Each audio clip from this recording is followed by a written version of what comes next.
Bom, gente, tudo bem? Então vamos dar continuidade ao nosso processo de educação permanente lá do hospital, juntamente com o Universo, né, no projeto de extensão que a gente criou junto. E hoje a gente vai fazer uma discussão sobre prevenção de infecção hospitalar. Tá? Sendo que esse tema ele é muito extenso. Então a gente não vai conseguir falar de tudo o tempo inteiro, né? Então eu separei algumas questões aqui para a gente estar discutindo, que são mais pertinentes hoje à prática profissional e que a gente pode talvez mais encontrar no exercício da nossa profissão. E aí, consequentemente, a gente vai desenrolando esse tema ao longo dessa nossa discussão. Tá? Então vamos lá. Quando a gente pensa em infecção hospitalar, né, categoricamente, a gente traduz esse termo para toda infecção desenvolvida no hospital a partir do terceiro dia de internação. Né? Se a gente pegar a literatura para falar sobre isso, ela vai dizer mais ou menos esse contexto, que o indivíduo interna, tá? Se até 3 dias de internação ele apresentar algum processo infeccioso, tipo febre, né, alguma secreção purulenta, alguma ferida, alguma coisa assim, isso ainda é de característica o quê? Comunitária, ou seja, ele deu entrada com essa infecção dentro do hospital. A partir daí, a gente já tem, né, uma conotação de ser uma infecção contraída dentro do hospital. E assim se desenrola até depois de 30 dias que ele teve alta, principalmente se for paciente em pós-operatório cirúrgico. Né? Se for um pós-operatório, ele pode aí até ter, vários meses depois, algum processo infeccioso que esteja correlacionado a uma infecção hospitalar. Né? Giane pode até participar disso, pela experiência que ela tem em centro cirúrgico, né? Principalmente vinculada à questão das próteses. Né? Às vezes você tem a colocação de uma prótese cirúrgica e essa infecção vai aparecer aí 2, 3 meses depois, dentro de um contexto que às vezes gera a retirada da prótese, né? Gera uma série de problemas para esse teu paciente. Tá? Então, assim, só para a gente contextualizar essa questão da infecção hospitalar propriamente dita. E hoje, principalmente com o advento da questão dos antibióticos, né? Das gerações de antibióticos que a gente tem no mercado e que são oferecidos aos nossos pacientes, a gente tem uma gama imensa de micro-organismos que acabam criando resistência a esses antibióticos. Né? Tanto que, há pouco tempo atrás, até a Anvisa liberou uma portaria que regulamenta, de fato, o uso de antibióticos. Né? Porque antigamente até você chegava na farmácia, comprava qualquer antibiótico que você quisesse, até sem receita.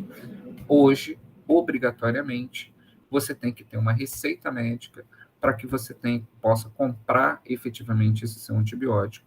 E no meio hospitalar, nós temos a CCIH, né, que é a Comissão de Infecção Hospitalar, que faz um controle bastante efetivo desse processo de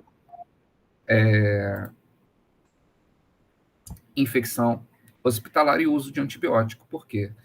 Né? Muitas das vezes, e aí dentro da prática profissional, a gente encontra muito isso. Né? O indivíduo interna, num plantão ele está com antibiótico, no outro plantão vem outro médico, muda, 2 plantões depois esse antibiótico é mudado novamente. Então, você nunca termina um ciclo de antibiótico, né, que seja eficaz para aquele micro-organismo que está cometendo aquele paciente na infecção. Mas o pior do que isso, dentro do contexto de infecção hospitalar, a gente tem que estar muito mais atento à questão do seguinte: às vezes, aquele micro-organismo que está sendo tratado, ele vai se tornar o menor problema para aquele paciente. Por que eu falo isso? Pelo seguinte: muitas das vezes, o que vai causar um micro-organismo multiresistente está justamente na flora bacteriana que aquele paciente já possui, seja na pele, como Staphylococcus aureus, seja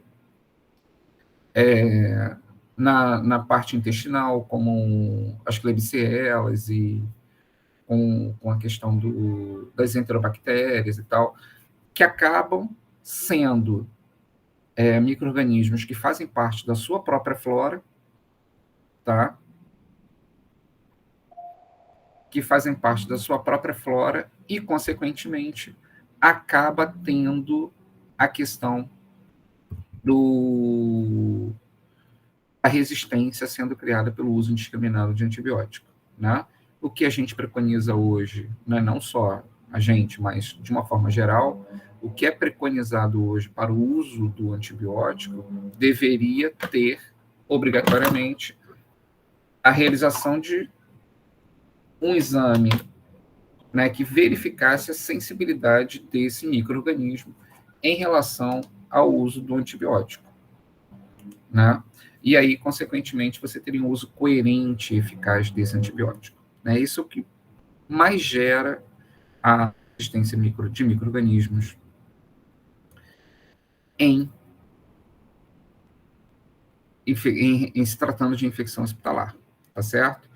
Então, assim, pegando essa vertente, eu vou trazer para a gente, que está discutindo aqui, né, algumas questões como essa aqui. Por exemplo,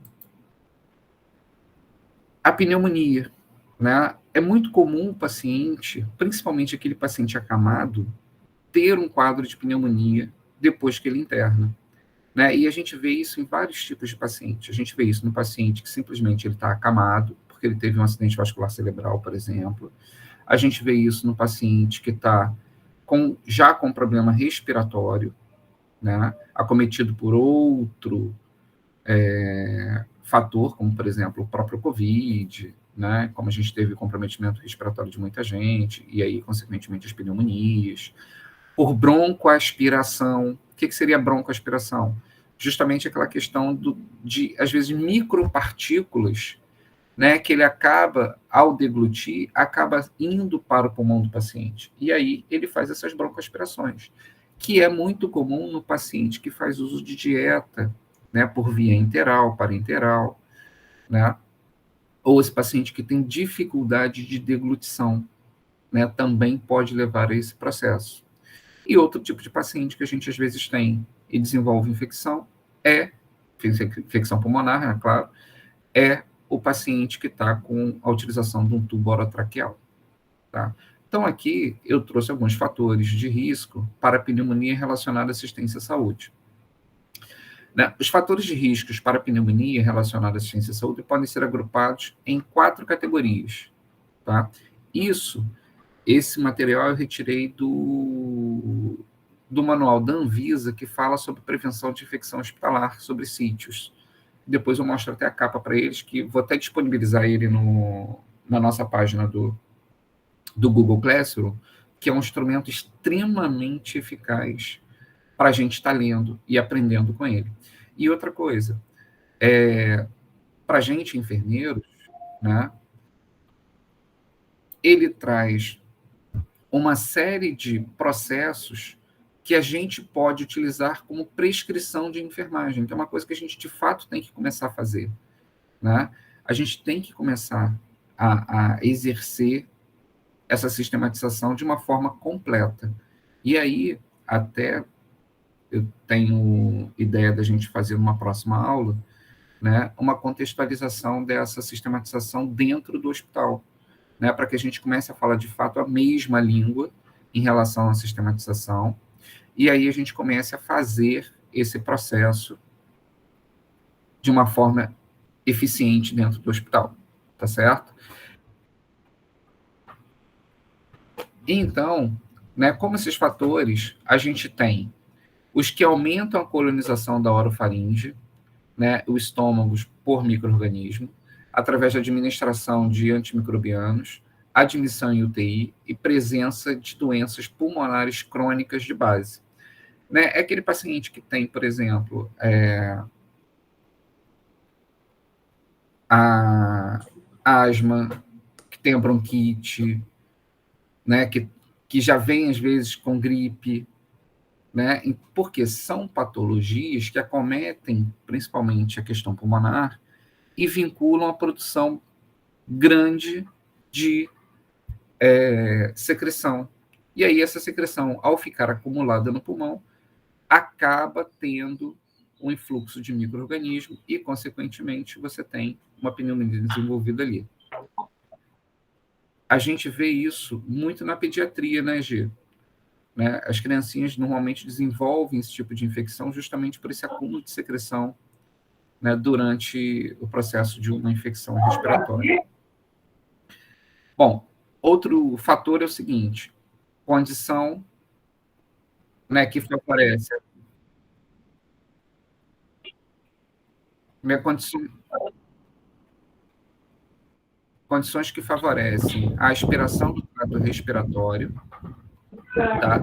E o refluxo do trato gastrointestinal, intubação orotraqueal, intubações subsequentes, utilização de sonda nasogástrica, posição supina, como produzido por procedimentos cirúrgicos, né, que envolvam principalmente a questão, né, de posicionamento de pescoço, cabeça, tórax, abdômen inferior, mobilização devido a trauma. Então, você tem uma série de fatores que vão levar a algum tipo de possibilidade de complicação em relação ao desenvolvimento dessa infecção, né, pulmonar.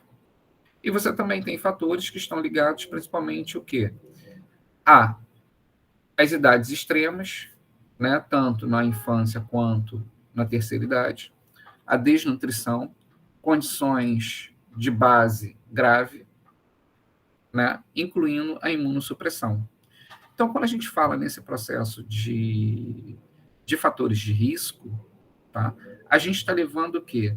O que pode ser uma possibilidade do desenvolvimento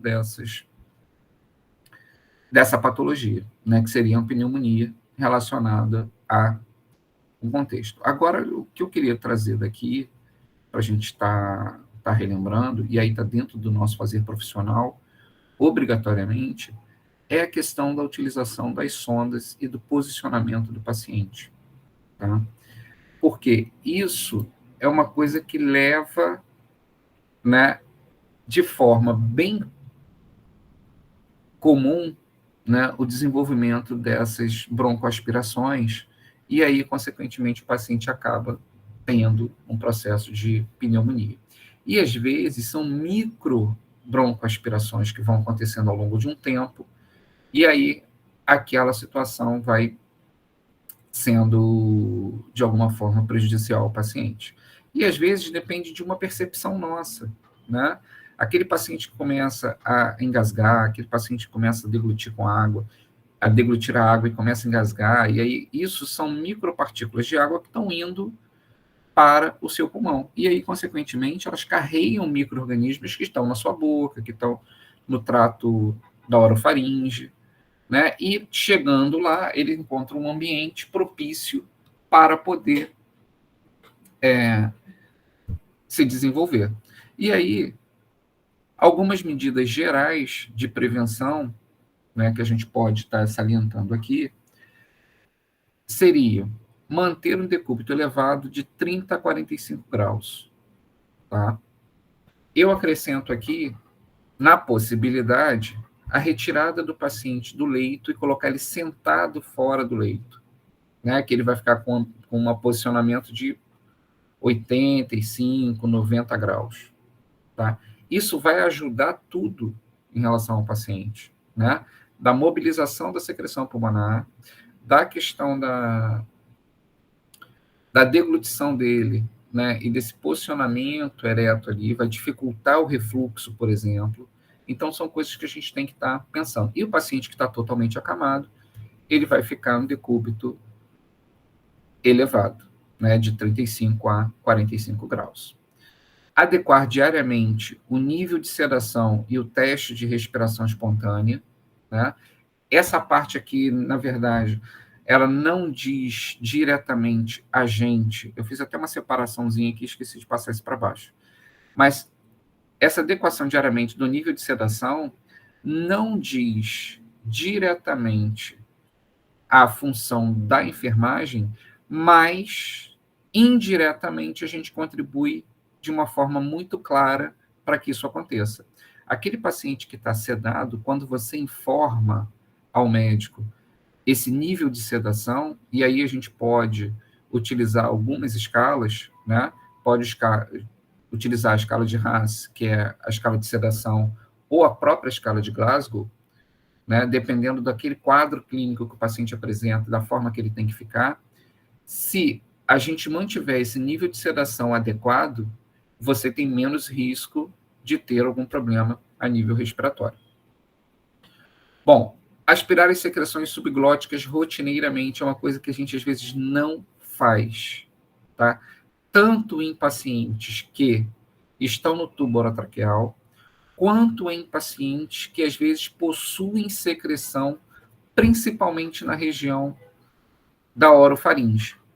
Às vezes o paciente fica com ronco, né, nessa região de orofaringe, e a gente às vezes não aspira, porque é ruim para a gente aspirar, para ver o sujeito, você tem que tochar o negócio no nariz do sujeito, aspirar ele todo. Então, às vezes, isso é muito ruim. Mas a gente tem que fazer, porque é justamente o acúmulo dessa secreção nessa região, desse paciente que não consegue deglutir, não consegue colocar para fora, é que vão fazer essas broncoaspirações e aí, consequentemente, eles vão desenvolver essas pneumonias. Então, a gente está falando aqui agora de medidas que vão prevenir essas pneumonias que a gente está discutindo. Evitar extubação não programada, tá? E reintubação. Isso é uma coisa que a gente tem que tomar infinito cuidado. Por quê? Porque, meus amigos, o índice de extubação não programada, tá, tem ficado bastante alto lá no hospital. Então, assim, a gente precisa rever essas questões, a gente precisa rever esse processo, e revendo esse processo, a gente vai ter que, obrigatoriamente, recondicionar a condição da avaliação desse paciente em relação à questão dessa autoextubação. Isso se dá justamente por quê? Porque a gente não está conseguindo manter o nível de sedação adequado. Quando eu mantenho o nível de sedação adequado nesse paciente que está com tubo orotraqueal, ou eu mantenho ele em condições de vigilância constante, ele não se extuba. Tá?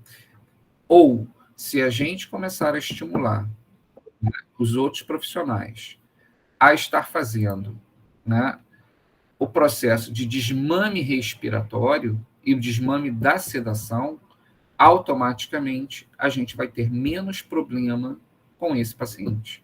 Porque normalmente isso acontece porque o nível de sedação cai, esse paciente começa a despertar, e aí ele se vê numa situação que ele está com um tubo na boca, muitas das vezes contido ao leito, ele agita, né, psicomotoramente falando, e aí nessa agitação psicomotora ele acaba se auto-estubando, né? Só que muitas das vezes ele ainda não está em condições de fazer uma estubação dentro dos parâmetros que a gente espera. Então, ele é reintubado emergencialmente. Então, isso gera um trauma, isso gera a possibilidade de pneumonia muito maior, tá?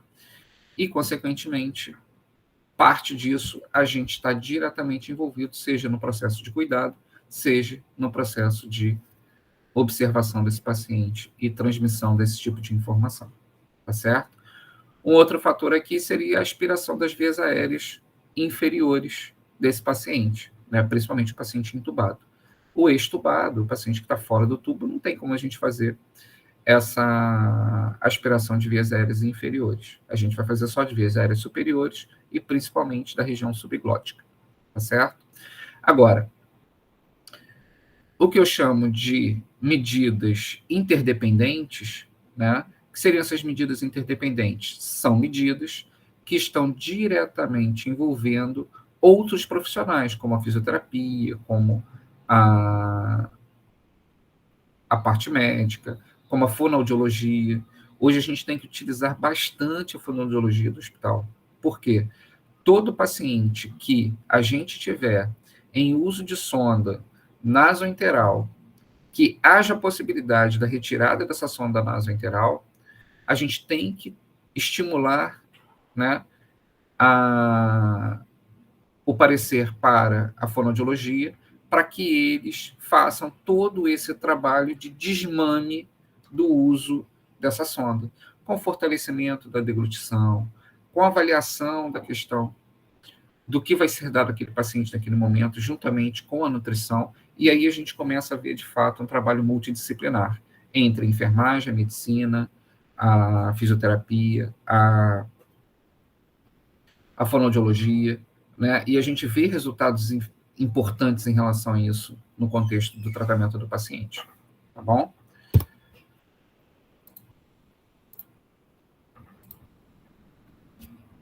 Bom, agora, ficou alguma dúvida sobre a questão da pneumonia? Vocês querem colocar alguma coisa? Simone, você com a sua experiência lá na pediatria, Giane, ou Cris, quer falar alguma coisa, Cris?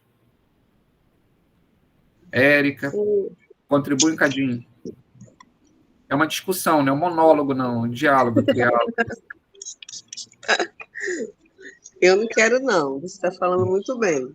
Então, tá. Bom, então a gente vai passar agora a outro sítio, tá, importante dentro do contexto de infecção hospitalar, que é a infecção urinária, do trato urinário. E aí, como definição de infecção do trato urinário, a gente tem qualquer infecção sintomática do trato urinário em pacientes em uso de catéter vesical de demora, né, instalado por período maior do que 2 dias, tá? E que a data da infecção estava com o catéter instalado e havia sido removido em dias anteriores. Aqui são só tipos de definições relacionados à questão do trato urinário. Aí, nos nossos pacientes, muitas das vezes a gente encontra isso em 2 momentos. A gente encontra a infecção urinária comunitária, tá? É aquela na qual o paciente já entra no hospital com infecção, né? E às vezes é muito comum. E os nossos pacientes, por conta da precariedade que eles chegam, muitas das vezes eles chegam com uma condição muito avançada da infecção, às vezes já chega em sepse urinária, né? E como é que a gente descobre isso? Através da anamnese ou da queixa principal desse paciente. Ele pode ter uma queixa principal, por exemplo, de retenção urinária, ele pode ter uma queixa principal de urina turva, ardência urinar. Quando ele chega, por exemplo, com várias micções, reclamando que toda hora ele vai ao banheiro fazer xixi, toda vez que ele vai, arde, eu estou feliz com essa infecção. Por quê? Ainda ela está num estágio bastante inicial. Agora, aquele paciente que ele começa a reclamar que a bexiga está ficando cheia, que ele tem dificuldade a urinar, e quando ele urina, ela sai turva e com mau cheiro, aí já começa a preocupar. Por quê? Você já tem a instalação, principalmente, de uma piúria, né? Que é justamente essa urina com pus. E aí, isso é que gera o processo de disseminação dessa infecção a nível corporal, que seria a sepse urinária, que a gente fala. Né? E aí, inicialmente, tem que começar o tratamento especificamente. Bom, quando a gente fala no intra-hospitalar, a gente vê o desenvolvimento dessa infecção urinária, principalmente através dos dispositivos de drenagem urinária. Né? E aí a gente tem a sonda vesical de alívio, a gente tem a sonda vesical de demora, a gente tem a cistostomia, né? São dispositivos que são utilizados para que seja drenado aquela urina da bexiga do paciente. E aí, consequentemente, você tem aí as formas de desenvolvimento dessa infecção, que poderia ser, por exemplo, através do erro da técnica de passagem de sonda vesical. Eu até coloco essa técnica daqui a pouco para a gente discutir. Do tempo de permanência, do cuidado que a gente tem que ter com essa sonda, tá? Tudo isso pode ser fatores que podem levar esse paciente a desenvolver uma infecção urinária, tá certo? Bom, aqui eu coloquei algumas medidas de prevenção, de uma forma bem geral, para a gente poder ter essa discussão. Então vamos lá, técnica de inserção de catéter vesical. Né? O objetivo não é ninguém ensinar nenhum colega aqui a técnica de passagem. Obviamente, né, todo mundo que já se formou sabe, e os nossos alunos que estão presentes também vão ter uma visão geral agora desse processo de passagem de sonda vesical. Tá? Então vamos lá. Reunir todo o material, né, para higiene íntima, luva de procedimento, luva estéreo, campo estéreo, sonda vesical no calibre adequado para aquele paciente, gel lubrificante, antisséptico, né, preferencialmente água de solução, bolsa coletora de urina fechada, seringa, agulha e água destilada. Esses são os materiais que a gente vai preparar para poder estar levando até o leito do paciente para passagem de sonda vesical. Lembrando que passagem de sonda vesical é sempre um procedimento que a gente tem que ter muito cuidado, porque ele tem que ter uma privacidade. Ninguém vai expor nada do paciente sem que esteja um processo de privacidade e o respeito ao ambiente daquele paciente, tá? E, meus amigos, não interessa onde esse paciente está. Tá? A gente que trabalhou numa emergência um pouco mais caótica no passado não muito distante, a gente às vezes via situações que a gente tinha que estar intervindo em virtude desses processos. O paciente não pode ficar exposto, né, à integridade dele. Então, a gente tem que, de fato, criar um ambiente que a gente chama de ambiente terapêutico, que é justamente esse ambiente privado, iluminado, ventilado, e que a gente possa fazer o procedimento sem risco para esse indivíduo. Então, nós temos ainda como a técnica, né? Lavagem das mãos com água e sabão, realizar a higiene íntima desse paciente, retirar as luvas de procedimento, né? Descartar, montar o campo estéreo, né? Esse campo estéreo é um campo fenestrado, ele tem um furo no meio, onde você vai expor somente aquela área aonde você vai visualizar a uretra. Calçar as luvas estéreis, né? Conectar a sonda ao coletor, testar o balonete, né? O balonete da sonda é um balãozinho que tem na ponta que você enche com água destilada e depois esvaziar isso totalmente. Né? Eu já vi situações do sujeito testar o balonete, esvaziar ele pela metade, então ele não passa pela uretra, se passa, lesiona. Então, seria mais um processo de fator de risco para infecção. Então, a gente tem que esvaziar ele totalmente, tá bom? Realizar a antisepsia da região, né, perineal, no caso da mulher, e do pênis, no caso do homem. Introduzir o gel lubrificante na uretra do homem.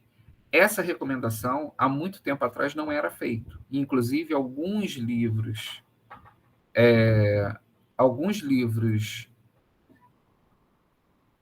se é usual fazer, Gerson, é usual fazer sim, tem que fazer, na verdade, né? Porque você pode ter esse cuff furado.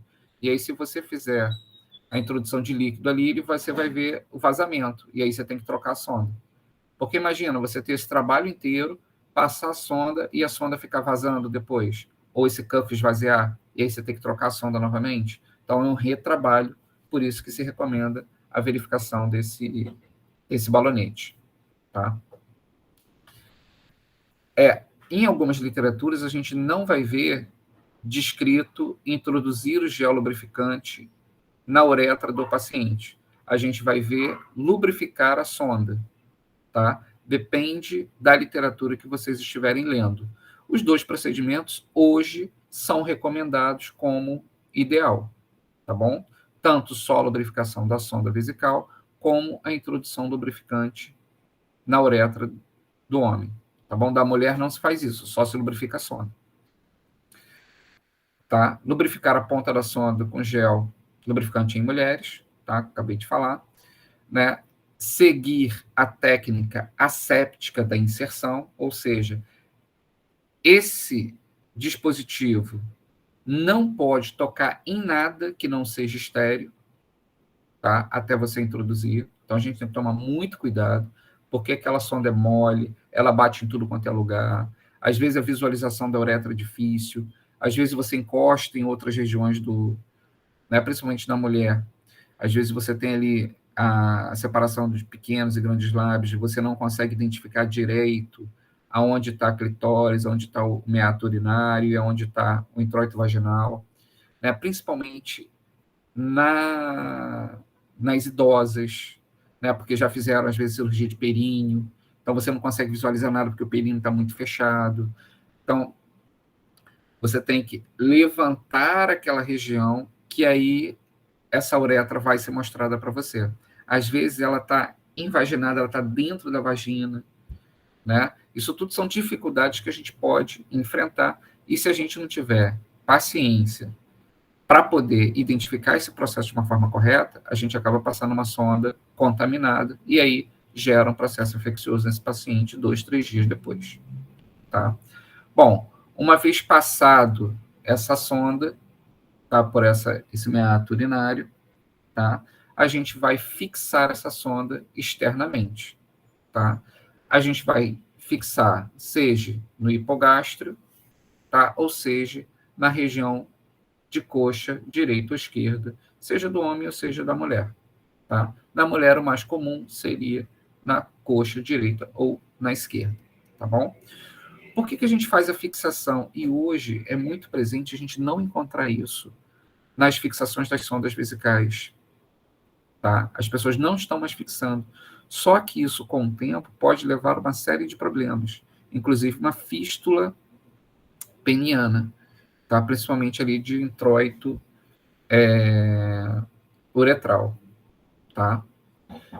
Então, às vezes, a gente tem essa situação que tem que ser revista e tem que ser cobrada. Né? E outra coisa, a fixação não pode ser tracionada. Né? Ela tem que ter um quantitativo de sonda ali ou de circuito que deixe meio que ela malha com maleabilidade, justamente por conta da manipulação do paciente. Tá? Esse já é lubrificante de uso único, obviamente, e o uso do catéter ele é permanente, tá certo? É importante a gente registrar a drenagem urinária, né? Quantidade, volume, aparência, aspecto, tudo isso a gente tem que estar registrando em relação se você teve alguma dificuldade, se você não teve dificuldade de passagem de sonda vesical, qual foi a dificuldade, tá? Porque isso mostra para a gente algumas coisas.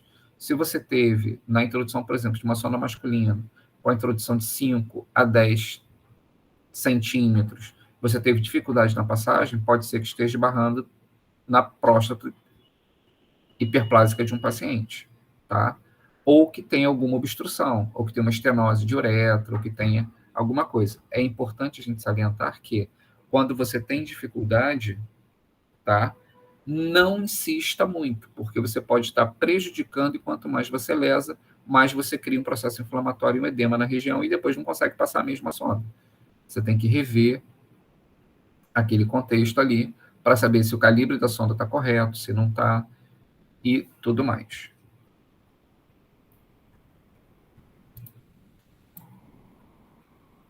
Bom, estrutura de prevenção. Né? O que a gente tem que criar para poder ter uma prevenção nesse processo da infecção urinária? Criar e implantar protocolos escritos, né, de uso, de inserção e manutenção de catéter. Assegurar a inserção do catéter urinário seja realizada apenas por profissionais capacitados. Assegurar a possibilidade de materiais de inserção com técnica séptica. Implantar o sistema de documentação e prontuário, né, com as seguintes informações: indicação do catéter, responsabilidade pela inserção, data, hora e retirada do catéter, né, quando você pretende fazer uma previsão da retirada do catéter. Essas coisas a gente nunca vê no hospital. Né? Quando a gente passa uma sonda vesical de demora, a gente nunca sabe da previsão de retirada dessa sonda, né? Mas deveria ter. ter os registros de anotações de enfermagem, tá? E assegurar que toda equipe seja treinada dentro desse aspecto. Bom, meio correto do uso do catéter é só para a gente estar relembrando esse processo, né, de fixar, manter o sistema de drenagem fechado, tá, e estéreo, e ele sempre abaixo do leito do paciente, tá? Outra coisa que a gente vê muito que as pessoas esquecem é na manipulação desse coletor de urina, as pessoas não estão mais fechando, não estão mantendo abaixo da posição do paciente, tá? Ele não pode ficar no chão, nem encostando no chão, ele tem que ficar alto, tá? Troca do sistema deve acontecer, né, principalmente com desconexão, quebra da técnica séptica, vazamento. Então, aí você vai trocar todo o sistema, inclusive a sonda. Para a realização dos exames, coletar sempre. Oi, Érica, pode falar. André, falando assim, com relação à experiência na pediatria, nessa parte também de infecção urinária, a gente procura estar sempre orientando, né, o acompanhante com relação à higiene também, principalmente nas meninas, que é muito comum a gente ver fazendo o retorno na hora da higiene, né? Às vezes, olha, o lenço umedecido está limpinho, aí acha que pode voltar com aquele lenço de novo. Exatamente. Acontece muito também, aí, principalmente nas meninas, né? A infecção urinária por conta dessa higiene. Excelente contribuição, Érica, é isso mesmo, né? E em pediatria isso é muito comum, né? A própria desinformação da mãe, né? Porque ela tem uma prática errada, ela acaba replicando isso nas crianças e aí acaba cometendo a infecção urinária nas crianças, sim. Excelente. Então sempre deve ser o quê? Da frente para trás com descarte, né? Seja do papel higiênico, seja do lenço umedecido. Né? E o uso do lenço umedecido já é bastante questionável, né, na higienização da genitália feminina, né? Porque alguns mudam o pH da região, né, altera a conformação da microbiota naquele local, que vão propiciar a formação também de uma infecção urinária ascendente. Tá bom?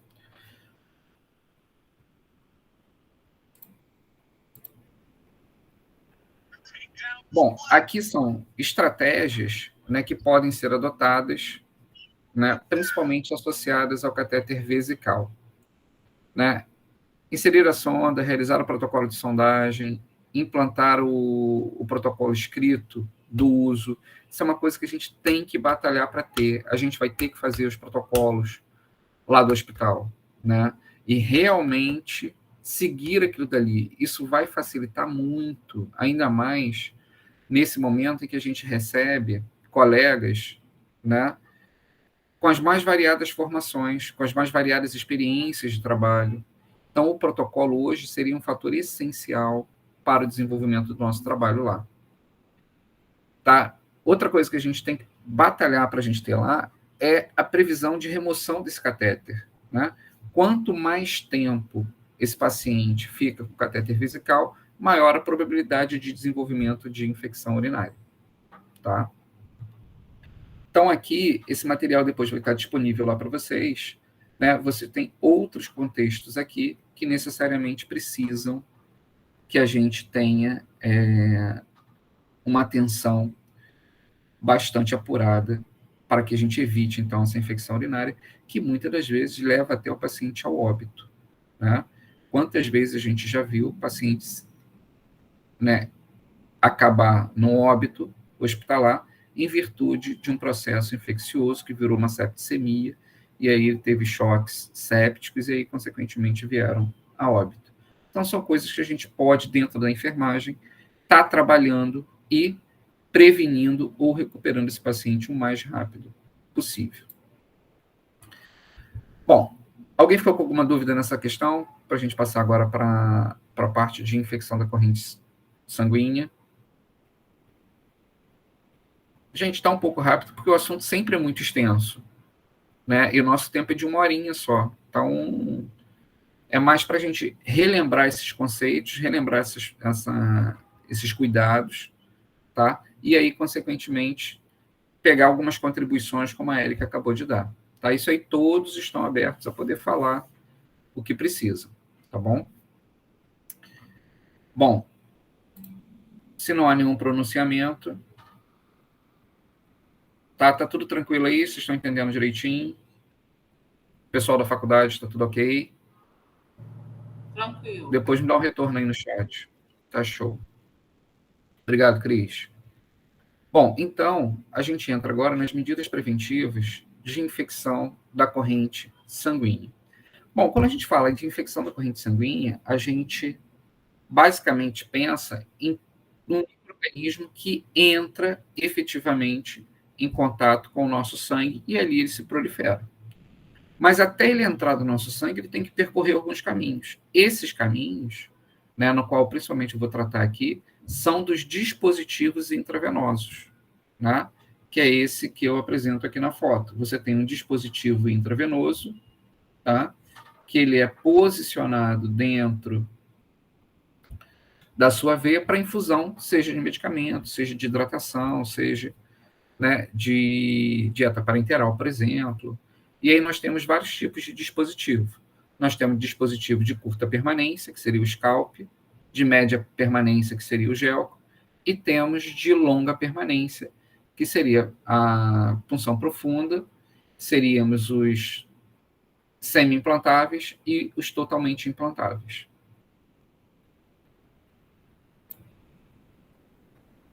Então, a primeira coisa que a gente vai pensar em fazer quando a gente estiver falando sobre o uso de catéter periférico é a lavagem das mãos, tá? Antes e após a inserção desse catéter. Vai funcionar uma veia, obrigatoriamente você vai ter que fazer o quê? Lavar suas mãos e usar a luva de procedimento. Não existe aquela história de que a luva atrapalha meu tato. Mentira. É ruim? É.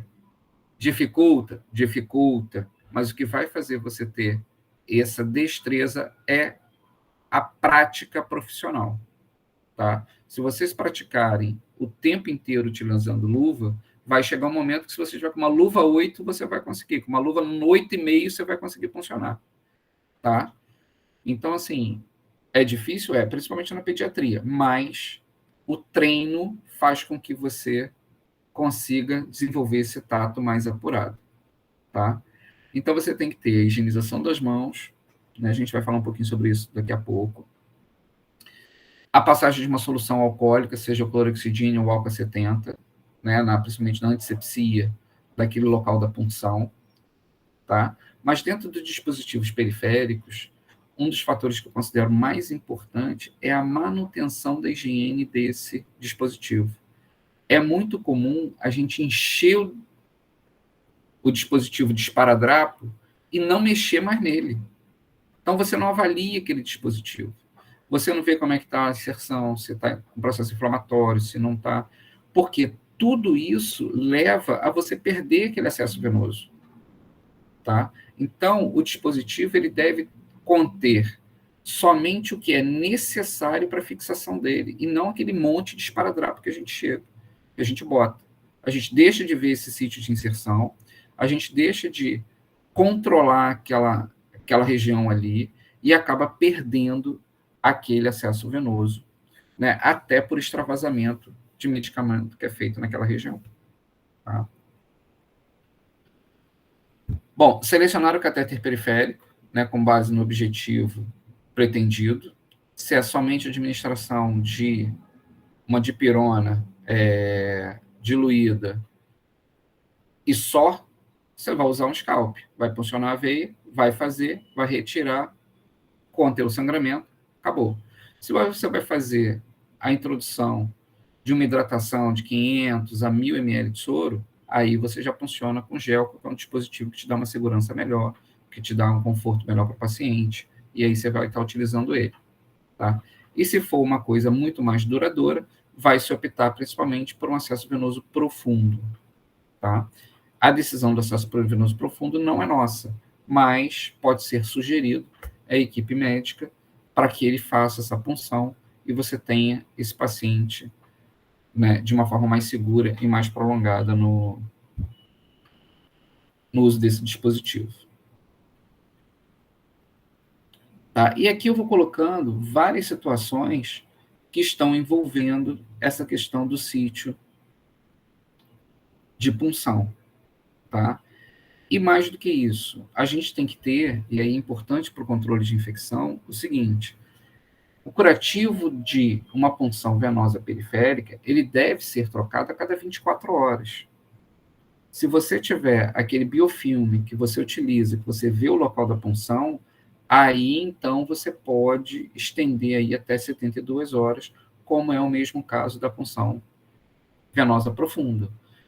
Seja da profunda, seja da periférica, o curativo deve ser trocado a cada 24 horas. Inclusive, nesse manual, recomenda que você reavalie essa punção a cada 2 horas. Obviamente, a gente acaba não fazendo isso. Mas é interessante, principalmente na periférica, porque você pode ter o extravasamento de líquido, você pode ter a transfixação daquele acesso venoso, você pode ter uma fragilidade daquele acesso venoso, e aí ele começa a transudar líquido, e aí cria aquele edema, né, aquele seroma que fica em volta da punção venosa do paciente. Então, são coisas que, de fato, a gente tem que estar avaliando sempre que for administrar o medicamento, tá? E, nesse momento, a gente vai avaliar se o paciente queixa de dor, se tem aumento da região, tá? Porque pode ter esse extravasamento, tá? Se está com processo inflamatório, se tem vermelhidão, hiperemia, secreção purulenta. Então, tudo isso a gente tem que estar observando na hora de lidar com esse acesso venoso. E sempre registrar isso tudo. Né? Uma falha grande que a gente tem é o quê? A falta do registro. A limpeza desse dispositivo, seja periférico ou seja profundo, sempre vai ser utilizando uma solução alcoólica, tá? Seja 70%, seja uma clorexidina a 0,5%. Tá? Sempre utilizando. Pode utilizar o PVPI? Pode, o tópico. Tá? Mas, de preferência, a gente vai sempre optar por uma solução alcoólica.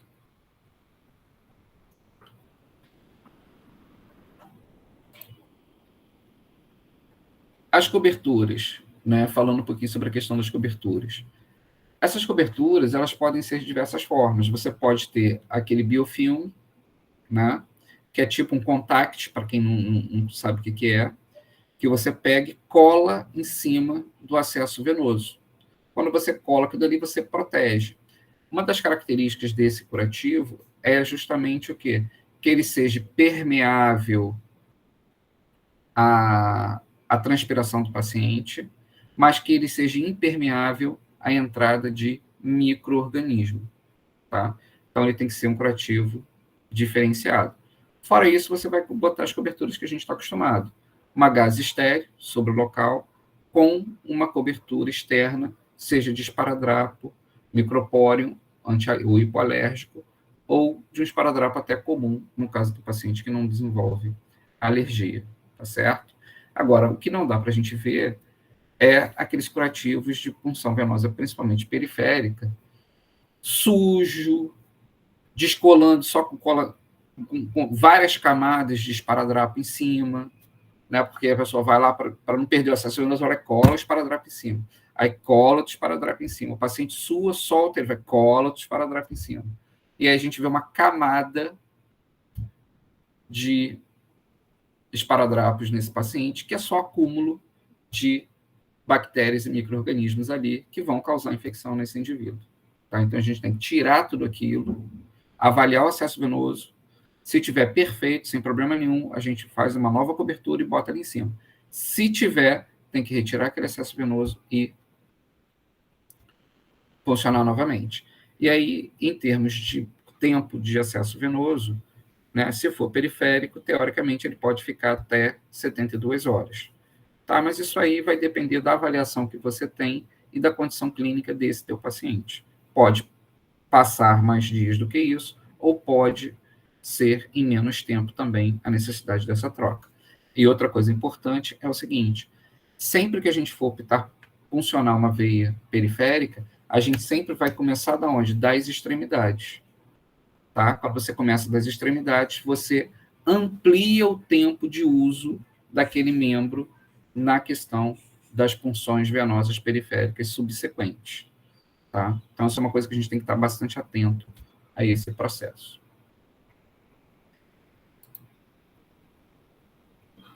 Quanto à questão do uso do catéter venoso central, aqui eu coloquei algumas recomendações, tá? Mas elas estão diretamente vinculadas ao quê? Ao tempo de hidratação que esse paciente vai ter, ao tipo de medicamento que ele vai utilizar, tá? Ou se é para uso específico de alguma dieta parenteral, tá bom? Aqui são as recomendações da PIC, é uma coisa que a gente ainda não tem o prazer de usar no hospital, né? Seria ótimo que nós tivéssemos esse catéter de inserção periférica de longa permanência, né? Que é uma atribuição que o enfermeiro pode desempenhar, e aí automaticamente a gente consegue desenvolver isso de uma forma bastante tranquila. Claro que com o devido treinamento, tá certo? Meus amigos, eu vou ter que parar por aqui hoje, mas na semana que vem a gente vai dar continuidade e aí a gente vai entrar em infecções cirúrgicas e, consequentemente, a gente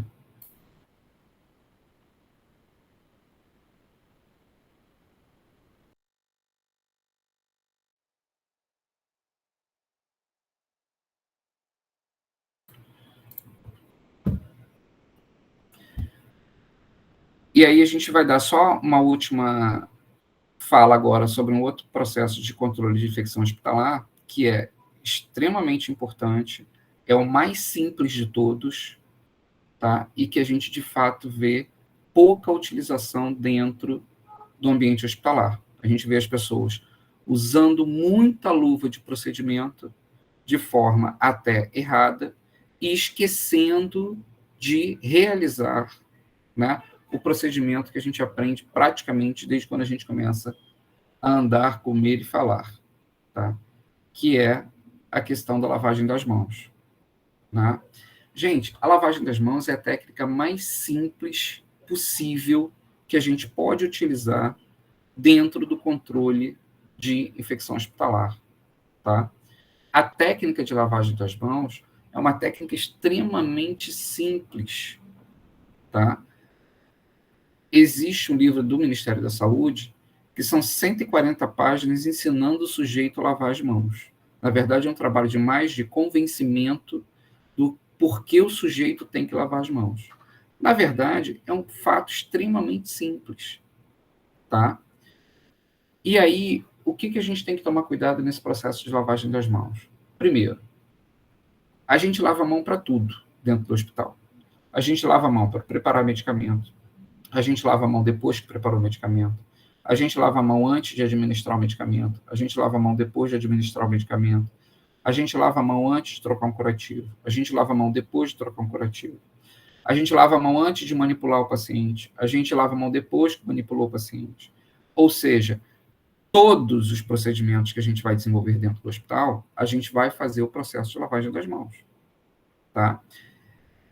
E hoje, por exemplo, lá no hospital, a gente tem a condição de ter condições de fazer isso de uma forma muito tranquila, né? Todos os setores têm pia, tem sabão líquido, tem tudo isso. Tem toalha de enxugar as mãos, que é a toalha de papel, tá? Então, isso é um fator que, obrigatoriamente, a gente tem que cobrar, tá? Dos outros também. Porque, muitas das vezes, a gente, quanto enfermeiro, a gente vê o técnico naquele dia a dia, a gente não cobra ele que lava a mão, porque a gente não faz. Então, a gente primeiro vai ter que demonstrar que faz, depois a gente vai ter que cobrar do indivíduo que ele faça. Por quê? A maior índice de transmissão hospitalar dentro das unidades estão justamente no que a gente chama de infecção hospitalar cruzada. O que é infecção hospitalar cruzada? É a infecção que você, quanto profissional de saúde, leva de um paciente para outro, que o outro profissional de saúde leva de um paciente para o outro, quando ele sai de um leito, não lava a mão e encosta no outro. Quando ele faz o procedimento no paciente, ele vai leva para o outro. Então, isso atrelado a os dispositivos que a gente utiliza, que a gente não dá atenção no processo de asepsia, como, por exemplo, estetoscópio, aparelho de pressão, termômetro, aparelho de glicemia. Eu não vejo quase ninguém limpando esses dispositivos antes de usar no próximo paciente. E às vezes você pega de um paciente que está até em período de isolamento por alguma bactéria, um micro-organismo multiresistente, e às vezes a gente vê o profissional errando, fazendo um procedimento nele e indo para o outro leito, carreando esse micro-organismo. Então a gente tem que tomar muito, muito cuidado com isso. Mas, quanto à lavagem das mãos, só para a gente salientar aqui, como é que a gente vai fazer? Primeiro, abrir a bica e enxaguar a mão. Você já tirou uma parcela de sujeira que a gente tem ali. Depois você vai colocar o quê? Sabão líquido. Não se utiliza mais dentro do hospital sabão em barra. Se vocês verem sabão em barra, é lixo, porque já se sabe que vários micro-organismos, dentre eles a pseudomonas, já cresce em barras de sabão, sabão de coco, vários tipos de sabão, já sabe que esse micro-organismo cresce ali. Então, você utiliza esse sabão líquido ali. Uma outra coisa, o sabão líquido, ele deve ser datado o dia que foi colocado, porque ele também não pode ficar ali mais do que 72 horas. Tá? Então, ele tem que ser sempre o quê? Renovado. Tá certo? Então, você vai passar sabão na sua mão, espalhando nela toda, para que você possa, de fato, fazer uma espuma.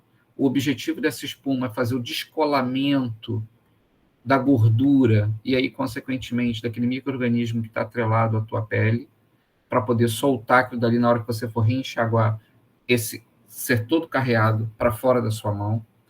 Um dos cuidados que a gente tem que ter, principalmente, é o quê? A gente encosta no paciente com a ponta dos dedos.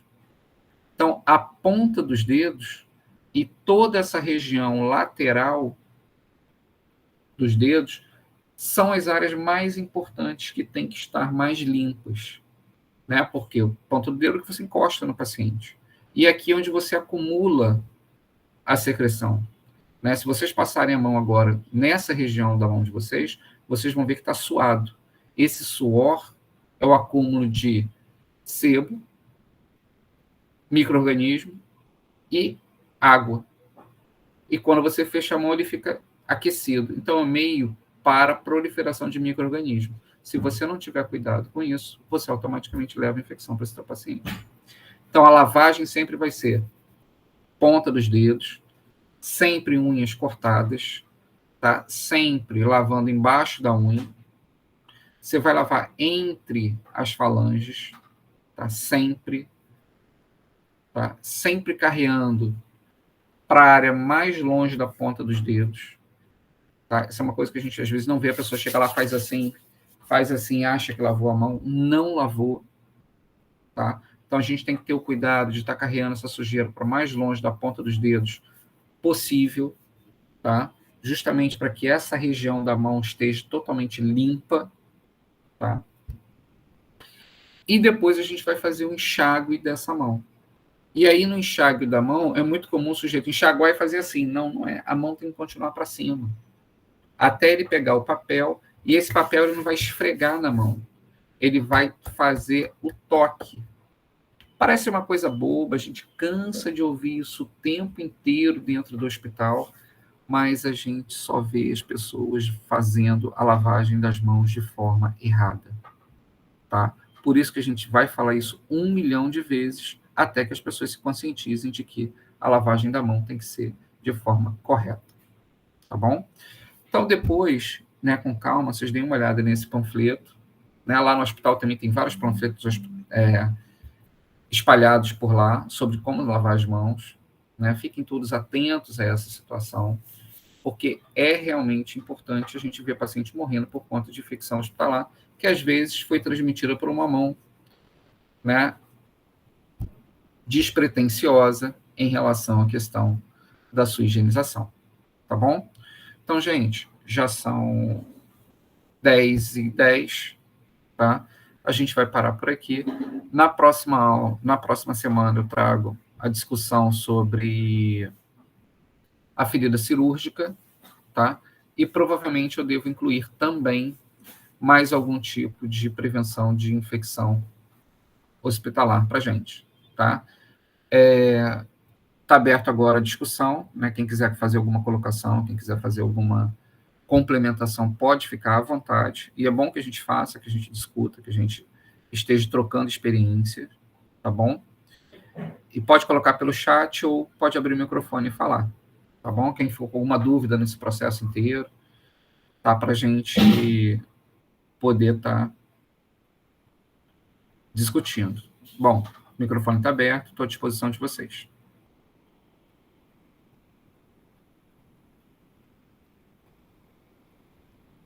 Ah, e não esqueçam de colocar o nome e a matrícula de vocês no chat, tá? Por favor.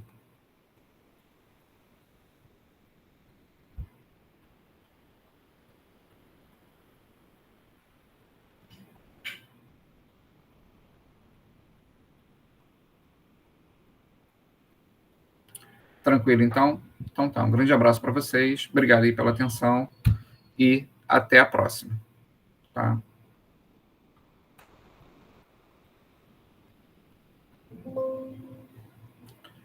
Grande abraço, tchau para todos. Até semana que vem. Semana que vem no mesmo bate-horário, 9h, tá bom? Eu mando o link um pouquinho antes, mas é o mesmo link que a gente utiliza em todas as discussões que a gente faz, tá? Abração, tchau para vocês.